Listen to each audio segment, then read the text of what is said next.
अंघोळ झाल्यानंतर ना आद्याला तयार करणं म्हणजे माझ्यासाठी एक टास्क असतो.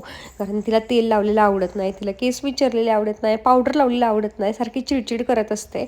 तिचं आवरलं त्यानंतर ना आज तिला नेलपेंट लावायचं होतं, नाहीतर ती बोलत होती तिच्या हाताने ती लावणार. मग मी तिला लावून दिलं, छान व्यवस्थित रेडी केलं. नेलपेंट लावल्यामुळं ती जाम खुश होते. आता थोडेसे नेल्स वाढलेत तिचे, ते उद्या कट करणार आहे. तिचं सगळं आवरून दिलं, खाऊ पिऊ घातलं तिला. त्यानंतर ना माझं थोडंसं काम राहिलं होतं, ते म्हणजे फरशी वगैरे पुसायचं, ते आवरलं. आता आज मला काय नाश्ता करायला वेळच भेटला नाही घरी, त्यामुळे विकी आणि मी हॉटेलवरती आल्यानंतरच नाश्ता करत होतो. आता उन्हाळा चालू झाला आहे, दुपारचं सारखंच काही ना काहीतरी गार खाऊ वाटतं. म्हटलं चला कॉफीच पिला जाऊयात, मग कॉफी पिला गेलो. हॉटेलवरून 4 वाजता घरी आल्यानंतर 4 ते 6:30 छान झोप काढली होती. झोपेतनं उठल्यानंतर फ्रेश वगैरे झाले आणि मस्त असा चहा ठेवला. भूक पण लागली होती. सकाळी खूप हेवी ब्रेकफास्ट केला होता, म्हणजे पोहे खाल्ले होते, त्यामुळे दिवसभर भूकच नव्हती.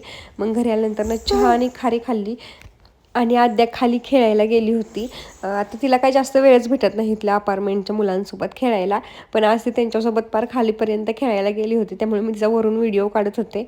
त्यानंतर माझं मी सगळं आवरलं आणि पुन्हा 7 वाजता हॉटेलवरती जायला निघालो.